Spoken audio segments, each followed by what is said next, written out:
ಇರ್ಲಿಲ್ಲ, ನಾವು ಪ್ರೀತಿ ಅನ್ನೋದು ಪ್ರೀತಿ ಅನ್ನೋದು ಅಂತ ಇಟ್ಟೆಲ್ಲ ಜನ ಓಡೋಡಿ ಬಂದಿದೀವಿ ನಾವು.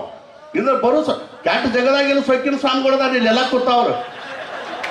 ಇಲ್ಲಿ ಯಾಕೆ ಓಡಿ ಬರ್ತೀವಿ ಅಂದ್ರೆ ಮದುಗೊಂಡು ಮಾರಾದನ ತಾಕತ್ತ ಇವ್ರ ಪ್ರೀತಿ, ಅದಕ್ಕೆ ನಾವು ಓಡಿ ಬಂದಿದ್ವಿ. ಇಲ್ಲಿ ಬರೋ ಸ್ವಾಮಿ ಅಲ್ಲ, ನಾನು ಅಲ್ಲ, ಯಾರೂ ಅಲ್ಲ. ಪ್ರೀತಿ ಅವ್ರ ಮ್ಯಾಲಿರುವಂತ ಭಕ್ತಿ, ಅವ್ರ ತಾಕತ್ ಭಾಳ ಮಾಡಿದಿತ್ತು. ನನಗೆ ಅನುಭವ ಆಯ್ತು ಪುಣ್ಯಾತ್ಮರೇ. ಈಗ 4 ವರ್ಷ ನಾ ಬಂದಿದ್ದಿಲ್ಲ, ಯಾಕಂದ್ರೆ ನನಗೆ ಆಪರೇಷನ್ ಆಗಿತ್ತು, ಹಾರ್ಟ್ ಆಪರೇಷನ್.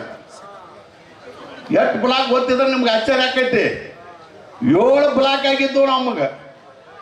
ಡಾಕ್ಟರ್ಗೂ ಅಂಜಿಲ್ಲ, ಯಾರು ಆಪರೇಷನ್ ಆಗಿಬಿಡ್ತಿತ್ತು. ಅದಕ್ಕೆ ನಾ ಯಾಕಂದ್ರೆ ಇವು ಪುಣ್ಯಾತ್ಮ ಗಂಟೆ ಬೀಳ್ತಾನೆ, ಬಾ ಅಂತೆಲ್ಲ ಕರೆ ಬಿಡೋದು, ರಾತ್ರಿ ಬಾರಕ್ಕೆ ಬಿಡ್ತಾನೆ. ಇದಕ್ಕಾಗಿ ನಾ ಹಚ್ಚಿ ಬರವಾಗಿದ್ನಿ. ಈ ಸಲ ಬರಬೇಕ್ರಿ ಅಂದಾಗ ನಾವು ಓಡಿ ಬಂದೇನಿ. ಯಾಕಂದ್ರೆ ಅವ್ರು ಅಷ್ಟೇ ಪ್ರೀತಿ ಅಂತ ವ್ಯಕ್ತಿತ್ವತೆ ಅದು. ಏನ್ ಮದುಗೊಂಡು ಮಾರಾದರಲ್ಲ ಅದೇ ತದ್ರೂಪವಾಗಿ ಇಲ್ಲಿ ಬಂದ ನಮ್ಮ ಕೂತೈತಿ.